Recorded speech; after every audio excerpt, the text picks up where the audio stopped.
Hello everyone, today we're going to be making sourdough discard crumpets. So if you're like me and you're making sourdough, you keep your sourdough starter. We all know as part of the process of feeding your starter, you're going to be throwing some out. We're going to be using some of that discard, the sourdough discard today, to make sourdough discard crumpets. And it's just one of the things you can add to your repertoire for using up some of that product that would otherwise go to waste. Right, let's get into it. Right, so here I've got my sourdough starter, and here I've got the discard that I poured off of it a few days ago. Now, a little bit later, I will talk about how you keep it, if you're going to keep your discard, how long it'll last, you're going to want to keep it if you're going to want to use it for other things rather than it go to waste. We will get into all of that, but for now, let's just get into the crumpet recipe because I know that's what you're here for. Now, I'm not a big weights and measures guy. I do everything by eye, but for this video, I'm going to be using a measuring container so that you guys that are more weights and measures type people can have a go and can see exactly the quantities that I'm using. Now, one of the things you might see before we get started, if you've got sourdough discard, because when sourdough needs feeding, it will quite often produce this little brown liquid layer. So we're just going to pull that away to start with. And then we're ready to go. Now, in terms of ingredients, it is super simple. It couldn't be simpler. All we're going to be using is our sourdough discard, some salt and some sugar, which is optional, and some bicarbonate of soda. Some people get confused between baking powder, baking soda, and bicarbonate of soda. So before you pause this video and check your cupboards and then start Googling what's the difference between baking soda and baking powder and all those kinds of things, I can quickly just give you the lowdown straight away. We're using bicarbonate of soda. You can use baking soda because it's exactly the same thing. Baking powder, on the other hand, is something entirely different. It does contain bicarbonate of soda, but it also contains something else, and it's just not what you want. So don't use baking powder, use bicarbonate of soda or baking soda. Here's our measuring jug. Now, like I say, I normally do this just by eye, and if you're doing it by eye, I would say roughly it's gonna be about 1.5 cups, maybe 2 cups of this to a teaspoon of the bicarbonate of soda. Now, the one thing that you do definitely want to get right is the timing, the order and the timing. So what we're going to do now, we're going to pour some of our sourdough discard. I'll just give it a bit of a stir so that it's all the same consistency. And we're going to pour some of our sourdough discard in here. And like I say, that looks like about as much as I would normally do. That's 200 millilitres I've got in there. We'll put this back in the fridge. Next, we're going to add our salt, and like I said, I would normally just add a dash of salt, but for the purposes of this video, we'll put it on the teaspoon first. So there, about 1/4 teaspoon. Okay, so I told you I never measure things, and that's way too much salt. It was really salty. It was nice, but it was too salty. You don't need nearly that much, just a pinch. That's all you need. So all we've got in here is 200 ml of our discard and 1/4 teaspoon of salt. Now, you could say that salt is optional. I don't think it is. I think it's a necessary requirement because salt is a natural flavor enhancer. That's why we put it on pretty much everything. And having it in here will make a big difference. So it is only for flavor. If you've got an intolerance to salt or you're trying to reduce the salt in your diet, you can leave it out. The recipe will still work. But in terms of flavor, for me, it's important. The other thing you can add is a little bit of sugar. And we're going to add 1/2 teaspoon of sugar. Now, again, this really is optional. Again, it's just for flavor. And I probably use it 2/3 of the times that I make muffins, and then every so often I just don't bother. There's no rhyme or reason to it. That's just how it goes. And then we're going to stir all that together, get it all mixed in nice and well. So this has had everything that we're putting in here now, except for the bicarbonate of soda or baking soda.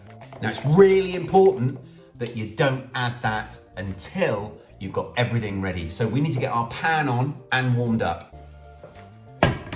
So we're turning our pan on now. And as always, if in an ideal world, you'll have a heavy bottomed pan. This is fairly heavy, this pan. It's not ideal. I don't have any cast iron pans that I can use.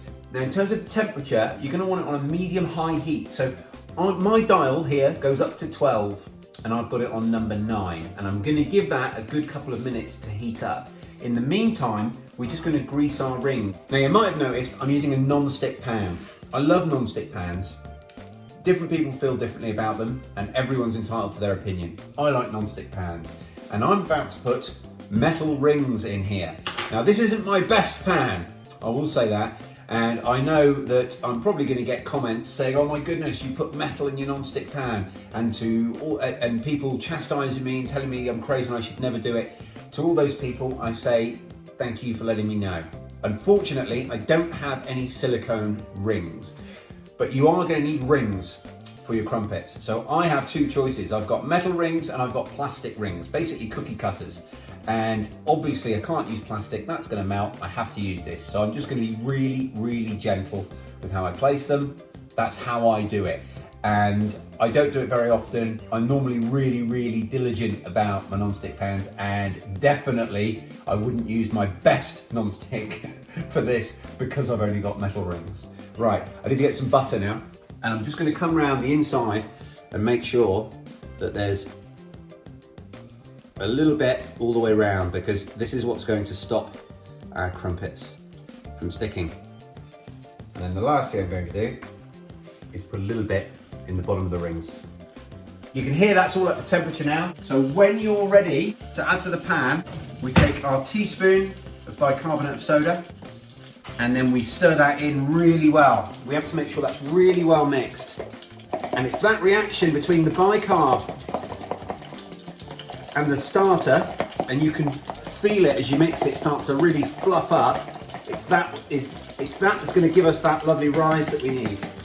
Then we're going to add them to our pans, and we have to be really careful not to overfill them. I'm going to come about a quarter or a third of the way up the side, that's all. And that's it. Then we have to leave them until the outside and almost all the way up has set and cooked.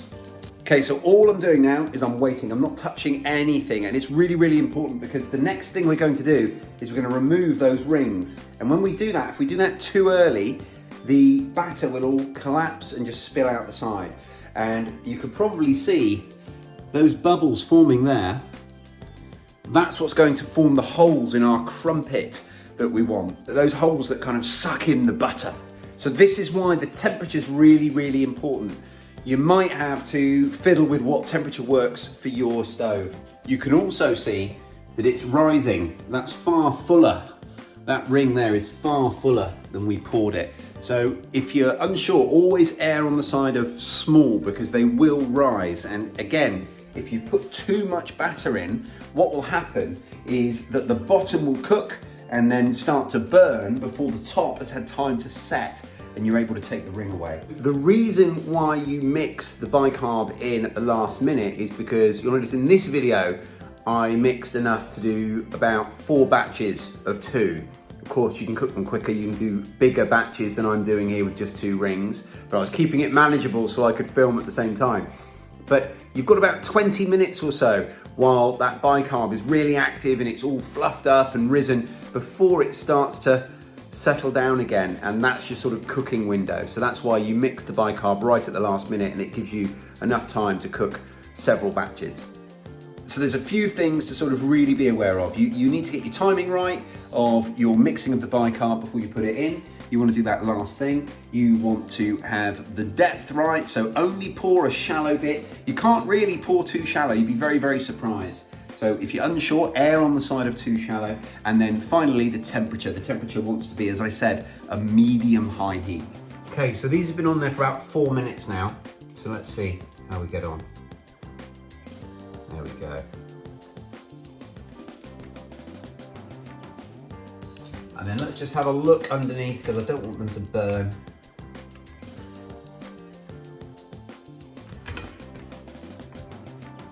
Yeah, so we're going to turn these now. Just to cook that top bit. Now I think I've slightly overfilled, especially this one, so it's a little bit thicker than I would have liked, but we're almost perfect. And they're only going to want 30 seconds or so on this side.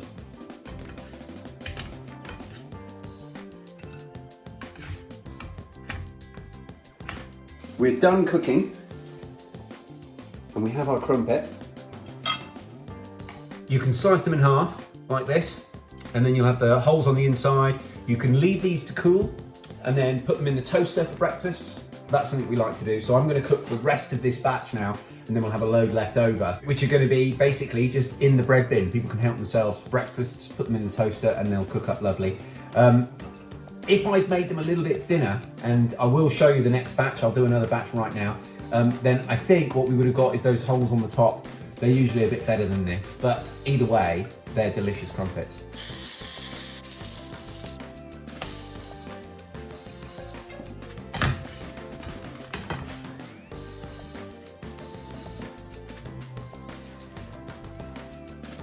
And there you have it. The proof is in the tasting, as always. And they're every bit as good as a crumpet you'll buy in the store. I can't really do it justice on the camera, but they're incredibly light and fluffy.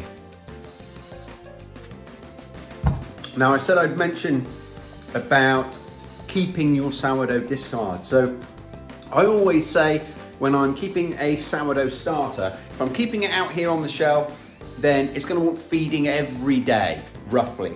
Whereas if I keep it in the fridge, I can feed it once a week. So what I would suggest is, if you're at feeding day and you're about to pour some away, you can then put that in the fridge and it'll keep in there easily for about a week, and it will still have plenty of life in it, as this one did. Once you get to 3, 4, 5 weeks old, you can still do this. It will still work, but it will be slightly less lively, so you won't get as many of those bubbles forming in the batter. So that's just something to bear in mind. But sourdough starter, it's something we've always got spare of, because we're making sourdough, we're feeding it, it's part of the process. So there you go, that is my sourdough crumpets. And like I say, these guys, they'll just live in the bread bin now, they'll go in the toaster for breakfasts, my family will eat them, everyone's a winner.